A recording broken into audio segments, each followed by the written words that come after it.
Welcome back to the deep dive. Today we are clearing the decks. Usually we tackle a specific event, a scientific breakthrough, maybe a historical mystery. Yeah. But today we are looking at a human being. Although, frankly, after reading through this stack of sources, I'm starting to wonder if human being is too small a category. It feels inadequate, doesn't it? Huh. We are talking about a figure who didn't just participate in his field, he dismantled it.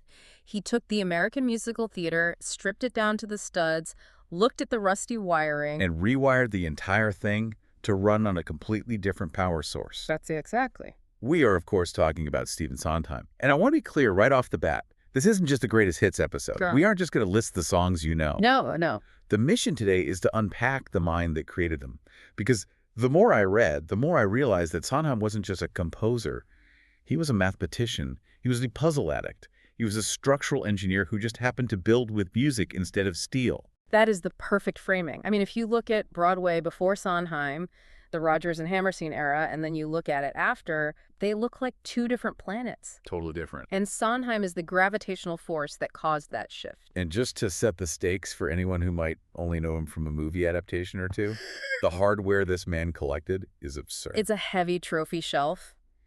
8 Tony Awards, which is more than any other composer, plus a special Tony for Lifetime Achievement. And that's just the start. Oh, yeah. 8 Grammys, an Academy Award, 5 Olivier Awards in the UK, the Kennedy Center Honors, and the Presidential Medal of Freedom. It's a list that just screams institution. But the irony, which I hope we get into, is that he spent most of his career feeling like an outsider. Constantly. He reinvented the musical to tackle subjects that, no one thought belonged on a stage. Assassins, cannibalism, the crushing ambivalence of modern marriage. Exactly. He took a medium that was historically about escapism, Oklahoma, where the corn is as high as an elephant's eye, and he dragged it kicking and screaming into the psychological shadows. Right. But to understand how he did that, though, we have to look at where he came from. And I have to say, the source material on his childhood is, well, it's harrowing. It really is. It reads like a gothic horror story set on the Upper West Side of Manhattan. So let's go back. It's 1930, New York City. Right. Stephen is born to affluent Jewish parents. They're in the garment industry, very successful. And he grows up in the San Remo on Central Park West. Which, if you know New York architecture, is one of the most prestigious, beautiful buildings in the city. Twin towers, views of the park. On paper, Stephen Sondheim won the lottery. He's living in a palace. But the emotional reality inside that palace was a vacuum. His parents divorced when he was young, and his father left him in the custody of his mother, Etta Janet. And she went by the nickname Foxy. Foxy. And that nickname, Foxy, seems to cover a very sharp, very predatory nature. The relationship was, by all modern definitions, psychologically abusive. The sources suggest she projected all the rage she felt toward her ex-husband directly onto Stephen. It was this really disturbing dynamic where she would, belittle him constantly, but also kind of flirt with him. It's deeply uncomfortable to read about. Yes. She used him as a substitute for the absent father, someone to berate, but also someone to demand attention from. It was confusing and so damaging. But there is one specific detail in the notes that actually made me gasp. It involves a letter. I know exactly the one you're talking about. This wasn't when he was a kid. This was when he was an adult, right? He was in his 40s. He was about to go into heart surgery, a serious operation. And the night before the surgery, his mother, Foxy, wrote him a letter. And what did it say? In this letter, she explicitly stated that her only regret in life was giving birth to him. Oh, my God. Can you imagine you are facing a life-threatening surgery, and your mother hands you a note saying, essentially, I wish you didn't exist? It's devastating. And it explains so much about his work, about the themes of isolation and the desperate need for connection. He essentially estranged himself from her for nearly 20 years after that. When she died in 1992, he didn't go to her funeral. He did not. So you have to picture this. A brilliant, wealthy, incredibly isolated boy living in this big, empty apartment, trying to make sense of a world that feels hostile. And when you are that isolated, you become an observer. You watch, you listen. And that leads us to this spark. He's 9 years old, and he sees a show called Very Warm for May. And this is such a telling detail about his brain. Most kids go to their first musical and they are dazzled by the star or the costumes or the big tap dance number. Right, the spectacle of it all. But Sondheim didn't care about that. He remembers a specific moment where a butler on stage was dusting a piano. A butler dusting a piano? Yes. The butler dusted the keys and the piano made a sound. It tinkled. And Sondheim, as a 9-year-old, found that specific theatrical mechanism thrilling. Why that? What was so thrilling about it? Because it wasn't magic. It was a machine working. It was cause and effect. He saw that theater was a constructed reality, and he wanted to know how the construction worked. He wanted to see the gears turning. So you have the trauma, which creates the observer, and you have the spark of interest in the mechanics of it all. Now you need the guide. The teacher. And this part of the story is almost Dickensian. The lonely boy finds a surrogate father. And it just so happens that the surrogate father is literally the most famous man in American theater. You couldn't write this in a script. It would feel too convenient. Sondheim becomes best friends with a kid named James Hammerstein. Jimmy Hammerstein. And Jimmy's dad is Oscar Hammerstein II, the man who wrote Oklahoma, South Pacific, The Sound of Music, the absolute titan of the Golden Age. And they were neighbors in Pennsylvania, right? That's how it started. That's right. Sondheim's mother bought a farmhouse out there, which happened to be near the Hammersteins, and Oscar saw this lonely, brilliant kid and basically took him under his wing. He became the father Sondheim never had. Absolutely.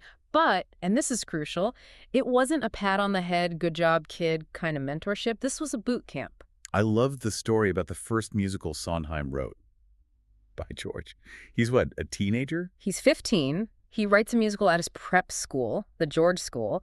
He thinks it's fantastic, the best thing ever written. Of course he does. He's 15. And he brings it to Hammerstein and says, very boldly, I want you to treat this like a professional manuscript. Don't look at me as your son's friend. Judge it as if you don't know the author. Wow. That is a dangerous thing to ask a legend. Please critique my high school play, Mr. Hammerstein. It is. And he got exactly what he asked for. Hammerstein read it, sat him down, and said, it's the worst thing I have ever read. Ouch. That is the moment most people would quit. They'd go into accounting. Probably. But Hammerstein followed it up. He said, I didn't say it wasn't talented. I said it was terrible. And then, this is the gift, he spent the entire afternoon, hours and hours, going through the script page by page. Line by line. He explained why the songs were wrong for the characters, why the structure collapsed in the second act, why the opening number didn't set the tone or introduce the world properly. Sondheim later said he learned more in that one afternoon than most songwriters learn in a lifetime. It's so interesting because Hammerstein's style is very sincere, very open-hearted. Climb every mountain, you'll never walk alone. Full of hope. Exactly. And Sondheim's style became very cynical, urban, and neurotic. But the craft, the architecture of the songs, came directly from Hammerstein. Exactly. Hammerstein taught him how to build a boat. Sondheim just decided to sail that boat into much darker, stormier waters. But the construction methods, that was all Oscar. Let's talk about the curriculum. Because Hammerstein didn't just say, go write more. He gave him a specific syllabus. It reminds me of the way a classical painter gets trained, copying the masters before you paint your own stuff. It was incredibly structured. It was a 4-step process. First, he told him to adapt a play he admired. Okay, why that? Because if the play is already good, your job is to not break it. It teaches you how to translate a solid existing structure into music, how to find the moments that should sing without ruining the architecture. Sondheim picked a play called Beggar on Horseback. Right. Okay, so that's assignment 1. What's 2? Assignment 2. Adapt a play you think is flawed. He picked one called High Tour, and this goal is much harder. Because now you have to fix it. Now you're not just translating, you're problem solving. Can you use music to fix the narrative problems? Can a song bridge a logical gap that the dialogue couldn't? Can you make a weak character stronger with the right ballad? That's fascinating. It's like musical dramaturgy. What was number 3? Adapt a source that wasn't a play, a novel or a short story. And he chose P.L. Travers' Mary Poppins. Wait, Mary Poppins? Like Jim Jerry? No, this was years and years before the Disney movie. Oh. And totally different in tone. But adapting a novel is the hardest task of all. Because there's no built-in structure. None. A novel is internal. It's narration and thought. It doesn't have scenes or dialogue structures ready to go. You have to invent the entire dramatic architecture yourself. You have to decide what's a scene, what's a song, what gets cut. All of it. And finally, assignment 4 was to write a completely original piece, which became a show he called climb high. And the amazing thing is, none of these were ever professionally produced, right? Not at the time, anyway. No, they were for the drawer. They were his private conservatory. Can you imagine the discipline required to write 4 full musicals just for practice, just for the exercise? Most people struggle to finish one. It's staggering. But his education didn't stop there. He heads off to Williams College, and this is where the math part of his brain really gets fed. We have to talk about his teacher there, Robert Barrow. Barrow is the unsung hero of the Sondheim story. He was a music teacher at Williams, and Sondheim described him as very dry, not a showman at all.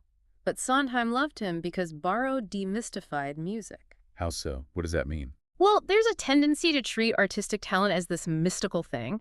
An angel whispers in your ear and a melody comes out. Barrow said, nonsense.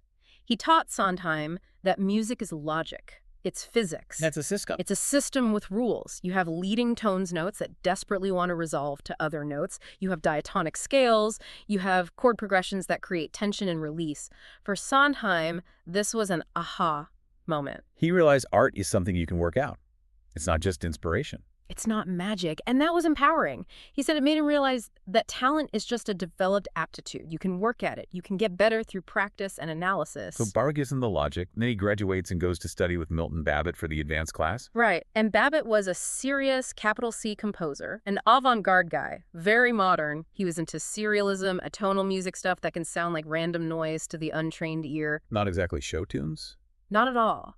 But what he did with Sondheim was fascinating. They would spend hours just analyzing music, but not just Beethoven and Mozart. They analyzed show tunes. This I love. Taking a catchy Rodgers and Hart tune and treating it with the same seriousness as a symphony. They would take a song by Jerome Kern, who wrote Old Man River, and put it under a microscope. They'd analyze it with the same rigor as Mozart's Jupiter Symphony. They looked at how Kern could take a tiny musical motif, maybe just 3 or 4 notes, and spin it out, develop it, turn it upside down, and build an entire complex melody without it ever getting boring. Maximum development from minimum material. That became Sondheim's mantra. It's the key to his entire musical language. If you listen to Sweeney Todd or Into the Woods, you realize the whole score is built out of these tiny little musical cells that just keep rearranging themselves. He isn't writing 50 different melodies, he's building a skyscraper out of 3 kinds of bricks. And Babbitt apparently refused to teach him atonality. He did. Sondheim wanted to learn the really out there stuff, and Babbitt told him, you haven't exhausted the resources of tonality yet. In other words, master the rules before you break them. Precisely. So let's reset the board. He's got the Hammerstein training in storytelling. He's got the Barrow and Babbitt training in musical logic and structure. He is, 25 years old? Yeah, mid-20s. He is ready to conquer Broadway. He wants to be a composer, lyricist. He wants to do it all. And nobody will let him. This is the lyricist trap. It is. This is the 1950s. Producers wanted sure things. They wanted known names. They didn't want a 25-year-old kid writing the music. They barely trusted him with lyrics. He had a false start with a show called Saturday Night. His first professional gig. It was supposed to be music and lyrics by him. It was set to open in 1954, but then the producer, Lemuel Ayres, died suddenly. The whole thing just collapsed. It didn't actually get produced until, the year 2000? Yeah, decades later, he called it his baby pictures. So he's broke, he's living in his father's dining room, he's writing for the TV show Topper to make ends meet, and he's frustrated. And then he goes to a party. A chance meeting with the playwright Arthur Laurence. And Laurence says he's working on a modern version of Romeo and Juliet with Leonard Bernstein. West Side Story. The monolith. But here's the thing that people forget, or maybe never knew. Sondheim didn't want to do it. That sounds insane to us now, turning down West Side Story. But you have to see it from his perspective. He wanted to be a composer. He didn't want to just write words for Bernstein's music. He felt like it was stepping backward, like he was failing. So he goes to his mentor, Oscar Hammerstein, for advice. And Oscar, being the ultimate pragmatist, said, take the job. You'll work with professionals at the top of their game. It's a foot in the door. You'll learn how the big boys do it. So he takes it. And he writes some of the most famous lyrics in the history of theater. Maria, tonight, America, somewhere. But there's a bitter aftertaste here regarding the credit and the money, isn't there? A very bitter one. Originally, the billing was supposed to be lyrics by Leonard Bernstein and Stephen Sondheim. But as they worked, Bernstein realized Sondheim was doing the heavy lifting on the words. So Bernstein, very generously, offered to take his name off the lyric credit entirely. Which sounds like a good thing. Sole credit, that's what he wanted. It is a good thing for your ego. But then came the conversation about the royalties. The original split was Bernstein getting 3% of the gross for the music and the lyricist credit getting 1%. Okay. When Bernstein offered Sondheim sole credit, he also offered to even out the lyricist pot. He said, I'll take 2% for the music and you take 2% for the lyrics. And Sondheim said yes, obviously. Yeah. He said no. He was so desperate to be seen as the sole lyricist, to have that validation, that he refused the extra percentage point. Oh, that hurts. Think of the West Side Story royalties over 70 years. That is a fortune. We're talking millions and millions of dollars. He later said he wished someone had stuffed a handkerchief in his mouth and just forced him to take the money. But it puts him on the map. He's the hot new lyricist in town. So now finally he can write his own music, right? The trap is sprung. You would think. But then comes 1959. The project is Gypsy. Maybe the greatest American musical ever written. That overture. It's just a killer. So Sondheim is asked to write the show. He agrees, assuming he's the composer-lyricist. But the star is Ethel Merman. The voice of Broadway. The biggest diva in the business. A living legend. And she was not about to take a risk on an unknown kid writing her songs. She had just come off a flop, and she needed a guaranteed hit. She demanded a veteran composer, Jules Stein. So Sondheim is shoved back into the box, just lyrics. Again. He was crushed. He almost turned it down. And once again, he went to Hammerstein, who told him, take the job. Think what you'll learn writing for a star of that magnitude. So he does it. And the lyrics are incredible. I mean, Rose's Turn at the end of the show isn't just a song. It's a nervous breakdown set to music. It is a complete psychological unraveling. But you can feel the pressure building in him. He finally breaks out in 1962 with a funny thing happen on the way to the Forum. His first Broadway hit, with both music and lyrics by him. And it remains the longest-running show he ever wrote. It's a huge old-fashioned hit. Yeah. But interestingly, he doesn't just keep writing comedies. He pivots. And this brings us to the 1970s, the collaboration with the director Hal Prince.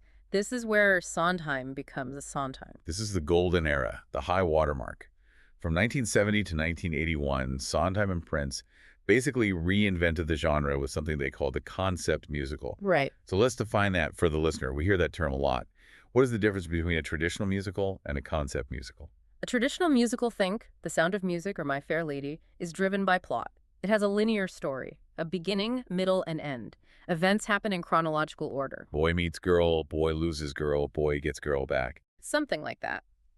A concept musical is organized around a theme or an idea, not a plot. The timeline might be fractured. The characters might be archetypes representing different viewpoints. It's more like a collage than a storybook. And the first big shot in this revolution was Company in 1970. Right. Company has no plot. It's a show about a guy named Bobby on his 35th birthday, and we just see a series of vignettes with his married friends. That's it. The whole show is an exploration of one theme: the difficulty of emotional connection in a modern urban environment. It was sophisticated, it was brittle, and it was incredibly adult. It wasn't escapism. He was holding up a mirror to the audience in New York and saying, look at your own neuroses. And the music matched that. It was nervous. It had this pulsing, rhythmic, urban energy. If you watch the documentary original cast album, Company, which is a must-watch for anyone interested in this. Oh, it's incredible. You see the intensity. There's that famous scene of Elaine Stritch trying to record the Ladies Who Lunch at 4 a.m. She's exhausted. She's screaming. Sondheim is in the booth looking hypercritical. It wasn't just let's put on a show. It was high-stakes art. So after Company, they pivot to Follies in 1971, it's basically a ghost story. It's a reunion of old showgirls in a crumbling theater that's about to be torn down. And as they're there, the ghosts of their younger selves appear on stage with them. And Sondheim did something brilliant with the music here. He wrote pastiche songs. Yes. For the flashback sequences, he wrote songs that sounded like they were written by old 1920s and 30s composers like Gershwin or Cole Porter. They were brilliant imitations. But then the characters' reality, their present-day misery, is represented by these dissonant, angry, complex, modern songs. The whole show is about the clash between your golden memories and your gray reality. A masterpiece, but a huge money loser. Then, Little Night Music in 1973, which feels like a total left turn. It's romantic, it's lush, it's beautiful. It is, but it's a Sondheim romance, which means it's still about regret and missed chances. but he set a very specific constraint for himself on this one. Right, the waltzes. The entire score is written in 34 time or variations of it. Waltz time. Why limit yourself like that? Why all waltzes? Because 34 time is inherently unstable. 1, 2, 3, 1, 2, 3. It's always spinning. It never settles down like a solid 44 march. It perfectly captures the feeling of the characters in the show who are constantly falling in and out of love, changing partners, spinning out of control at a weekend party in the country. And of course, it gave him his only true pop hit, the one song everyone knows. Send in the Clowns, which is, ironically, a very simple song musically, but it's structurally perfect. Frank Sinatra covered it, Judy Collins. It became this massive standard. It proved that Sondheim could write a melody the whole world could hum. He just usually chose not to, because the characters and situations were more complicated than that. Exactly. Which brings us to the complicated one. Sweeney Todd, The Demon Barber of Fleet Street, 1979. A musical about a barber who kills his customers and his landlady bakes them into pies. It sounds like a bad joke or a B-movie, but they treated it like an opera. This is where God is in the details really shines. The score is almost entirely music. It's terrifying and hilarious at the same time. The song A Little Priest at the end of Act 1 is my favorite example of this. It's a jaunty waltz, and they are literally discussing which professions would make the best tasting pies. It's a pun-filled masterpiece of black comedy. They are deciding which professionals taste best. The shepherd's pie peppered with actual shepherds, or the politician is so oily it needs to be served with lettuce. It's a masterclass in wordplay, but underneath all the jokes there is this boiling rage against the class system. It's grand guignol, high horror, and high comedy blended together. But this incredible winning streak had to end. And it ended with a crash in 1981. Merrily, we roll along. Ah, yes. This is the great heartbreak of his career. The concept was brilliant. It's a story told backwards. So you start at the end and end at the beginning. Right. You start with the characters as cynical, middle-aged sellouts, and the show moves back in time until the final scene where they are young, idealistic dreamers on a rooftop, ready to change the world. Why didn't it work? The audience couldn't follow it. They saw the main character, Franklin Shepard, as a complete jerk in the first scene, so they didn't care about him for the rest of the show, even as he got younger and more innocent. Also, the casting was an issue. A huge issue. They cast actual teenagers to play the parts, who then had to age down. It just didn't land. The show opened to brutal reviews and closed in less than 2 weeks. Sondheim was devastated. He felt betrayed by the critics and the community. He actually considered quitting, didn't he? The notes mentioned he wanted to write video games. He was serious. He was a huge gamer and puzzle fan. He thought about designing video games or writing murder mysteries. He wanted to leave the theater behind because he felt the theater had rejected him. And it also ended his regular collaboration with Hal Prince. But then, a few years later, he sees a play off Broadway by a guy named James Lapine. And this starts the second great era of his career, the Lapine era. And this is where things get really artsy. Hal Prince was a showman. He loved glitz and big theatrical staging.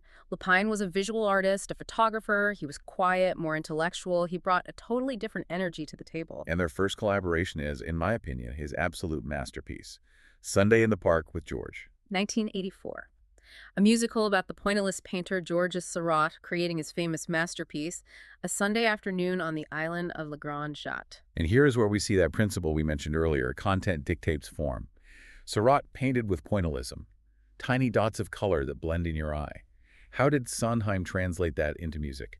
He wrote pointillist music. He used staccato notes, like little dots of sound. Ping, ping, ping. The piano mimics the brush strokes.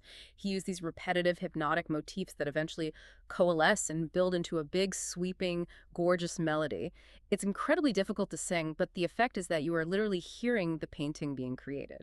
It won the Pulitzer Prize for drama, and he gave us the song Finishing the Hat, which is basically the anthem for anyone who has ever tried to make something. Oh, absolutely. It perfectly captures the isolation and the obsession of the artist. The idea that while everyone else is out living life, going to picnics and parties, you are in the studio obsessing over a tiny detail. Look, I made a hat where there never was a hat. Yeah. It's Sondheim's autobiography in a song. Then they did Into the Woods in 1987, which takes all these classic fairy tales and asks what happens after Happily Ever After. This is probably his most performed show today. It's accessible, but it's also incredibly deep and dark. And there's a fun debate about this show regarding the witch's opening number. It's very fast, very rhythmic spoken word. A lot of people claim it's the first rap song on Broadway. It certainly sounds like it. Greens, greens, nothing but greens. Yeah. Beans, beans, and nothing but beans. It flows like rap, for sure. But Sondheim, being the musical historian he was, actually pushed back on that claim. He credited The Music Man, specifically the opening number Rock Island with the salesman on the train, as the first real proto-rap. But The Witch certainly brought that rhythmic intensity to a modern audience. Their final major collaboration was Passion in 1994, which is, it's a tough watch. It is a very tough watch. It's about a sick, unattractive woman who relentlessly, obsessively stalks a handsome soldier until he eventually loves her back. It's uncomfortable. It challenges your entire idea of what love is. Is it romantic? Or is it a sickness? It won the Tony for Best Musical, but it was the shortest running show to ever do so. Which I think proves that Sondheim was never going to just give the audience what they wanted. He gave them what he was interested in exploring, no matter how difficult. Let's pivot to his late career. He didn't slow down on the risk-taking. We have to talk about Assassins. 1990, Off-Broadway. A musical revue where the main characters are everyone who tried to kill, successfully or not, the President of the United States. John Wilkes Booth, Lee Harvey Oswald, Squeaky Fromme, John Hinckley. Who thinks, hey, that sings? Sondheim did, and he considered it one of his most perfect works. He argued that it's about the dark side of the American dream. The Constitution says we have the right to the pursuit of happiness. These assassins are all people who felt cheated out of their happiness and decided to take it out on the ultimate symbol of the country. It's terrifyingly relevant. And he kept working right up to the end. He had a show that went through 1 million titles, Wise Guys Bounce, finally Roadshow. And his final show, here we are, based on Luis Buñuel films, premiered posthumously in 2023. He died with his boots on, essentially. Still writing, still creating. We've talked a lot about the work, but I want to go back to the mind we mentioned in the intro, the puzzle master. This wasn't just a metaphor for him. He literally introduced cryptic crosswords to America. He did. In the late 60s, he created these incredibly complex, cryptic crosswords for New York Magazine. He was obsessed with games. His house in Turtle Bay was filled with antique board games, coin-operated machines, puzzles. And skeletons, apparently. It sounds like a haunted funhouse. Yeah. But it was a sanctuary for his mind. He even co-wrote a movie called The Last of Sheila with Anthony Perkins. You know, Norman Bates from Seiko. I've seen that movie. It is so intricate. It's a whodunit where the clues are all based on wordplay and games. Exactly. And the main character in the famous stage play Sleuth, the obsessively game-playing mystery writer, is partially based on Sondheim's real-life reputation. He was always looking for the solution, for the perfect construction. I wonder if that's why his lyrics feel so inevitable. He treated a rhyme scheme like a crossword puzzle. It had to fit perfectly. No cheating. Absolutely. He had a rule. True rhyme only. No near rhymes or slant rhymes like home and alone. It had to click into place like a lock. He believed that perfect rhymes make the audience subconsciously trust the intelligence of the character who's singing. Let's talk about his legacy as a teacher. Because Oscar Hammerstein taught him, and he took that idea of paying it forward very, very seriously. He viewed it as a moral obligation. He said it was about passing on what Oscar passed on to me. And the list of people he mentored is incredible. Most famously, Jonathan Larson, who wrote Rent. There's that scene in the movie, Tick, Tick, Boom, where Andrew Garfield, as Larson, gets a voicemail from Sondheim. A lovely meta detail about that. Sondheim actually rewrote that voicemail for the movie and then voiced it himself. He told the filmmakers, I wouldn't say it like that.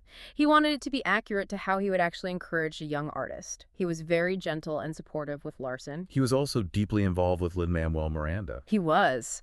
When Miranda was writing Hamilton, he showed early drafts to Sondheim. Sondheim was actually skeptical at first. He worried that a whole evening of rap music might get monotonous. But once he heard the complexity of the rhymes, he was completely won over. He respected the craft. He didn't care about the genre. He cared about the execution. I also love the story about Adam Gettle, who's Richard Rodgers' grandson. It shows Sondheim's tough love side. Yes, Yeah. yes. Adam Gettle, a brilliant composer in his own right, showed Sondheim some of his early work, probably expecting a pat on the back, and Sondheim just gave him brutal, detailed, page-by-page notes. Gettle was crushed. Oh, man. And Sondheim later apologized to him and said, I was trying to be constructive, not encouraging. That is a crucial distinction. It is. He treated these young writers as peers, not children. He respected them enough to tell them the truth, just like Hammerstein did for him. Before we wrap up, I want to distill his philosophy. He had 4 core principles he wrote about in his lyric collection, Finishing the Hat. What were they? They are the 4 commandments of Sondheim. Number 1, Content dictates form. The way something is said should be inseparable from what is being said. The music must sound like the subject. Pointillism for a pointillist painting. Exactly. Number 2, less is more. Don't overwrite, don't over-explain. Number 3, God is in the details. That one feels like the one to tattoo on your arm. It's the truest one for him. Whether it's the specific interval in a melody or the specific button on a character's costume, that's where the art lives. And number 4, clarity. Above all, be clear. And finally, the man himself. We described him as isolated as a child. Did that ever really go away? He often described himself as an outsider, someone people wanted to kiss and kill. He didn't come out as gay publicly until he was 40. He didn't live with a partner until he was 61 when he met Peter Jones. He married his husband, Jeffrey Romley, in 2017. But there was always a sense of solitude about him. And he hated being pigeonholed. He rejected the idea that his songs were gay anthems, right? He did. People often cite somewhere from West Side Story, "There's a place for us," as a gay anthem. And sometimes said, look, if that's a gay song, then all songs about getting away from the realities of life are gay songs. He wanted his work to be universal, not specific to one identity. He didn't want to be the gay composer. He just wanted to be a great composer. So what is the takeaway for us? Why does Sondheim matter to someone who maybe doesn't even like musicals? Because he fundamentally changed the way we tell stories with music. He proved that you can be entertaining and intellectual at the same time. You don't have to dumb things down to reach an audience. You can ask them to work a little bit, to lean in. And that brings me to my final thought. Sondheim once said he preferred theater to concert music because he wanted communication with audiences. He wanted to make them feel something. But he was also this man of math, of puzzles, of intellectual detachment. It's the central paradox of his life and work, the cold intellect and the warm, beating heart. Right. So here's the question for you to think about. Does that God is in the details approach, that relentless complexity and precision, does that create a barrier between the art and the audience? Or is that specific, intricate complexity exactly what makes the connection so human and so enduring? Maybe by being so hyper-specific, so detailed, he actually became universal. Because life is detailed. Life is a puzzle. And we see ourselves in the attempt to solve it. I think that's it. We recognize the messiness and the intricacy of our own lives in the complex structures he built on stage. And the fact that we are still listening, still analyzing, and still crying at his shows 50 years later, I think that proves the connection is very, very real. I think so too. That's it for this deep dive into Stephen Sondheim. Thanks for listening. See you next time.